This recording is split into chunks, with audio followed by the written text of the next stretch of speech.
There's a fascinating piece in the Wall Street Journal about Johannesburg, South Africa.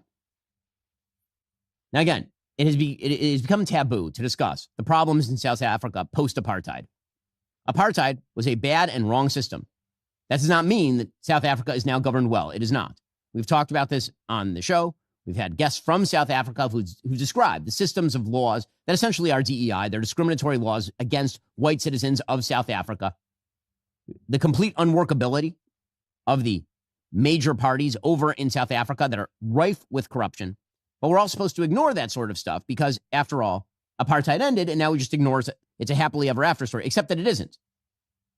And again, that is not a defense of apartheid in any way, shape, or form. That is a recognition that two things can be true at once. Apartheid was terrible, and the current government in South Africa and the government since apartheid has done a pretty poor job of governing the country. Both of those things can simultaneously be true. But we're told those things can't be true. And so we're supposed to ignore facts right in front of our faces. According to the Wall Street Journal, what does it look like when a city stops trying? Visit Johannesburg, where instead of providing basic public services, the government just warns residents not to expect them. Signs tell you what crime you're most likely to fall victim to at highway exits and intersections. Beware hijacking hotspot or smash and grab hotspot. Homeless people routinely direct traffic when the stoplights don't work. Minibus taxis that ferry workers around the city often drive on the wrong side of the road to avoid rush hour traffic.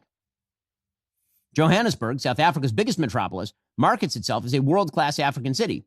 It's home to some of the continent's biggest companies and its largest stock exchange. But private firms have gradually taken over public services, from security to healthcare to mail delivery. Insurance companies fix potholes and sponsor fire brigades to reduce claims. The South African government is set to host the G20 in November. In March, South African President Cyril Ramaphosa chided Johannesburg officials for what he called a not pleasing environment and told them to address a slew of issues ahead of the meeting. But it's not going to be addressed, obviously, because it turns out that governance is the opposite of many of the things that the left actually is in favor of. Good governance is not possible in a system that is rooted in hatred and that is rooted in bad policy and discriminatory policy. I mean, it's not a coincidence that Cyril Ramaphosa and the South African government have been sponsoring charges at the ICC against Israel while simultaneously being unable to fill potholes in Johannesburg. That is not a coincidence.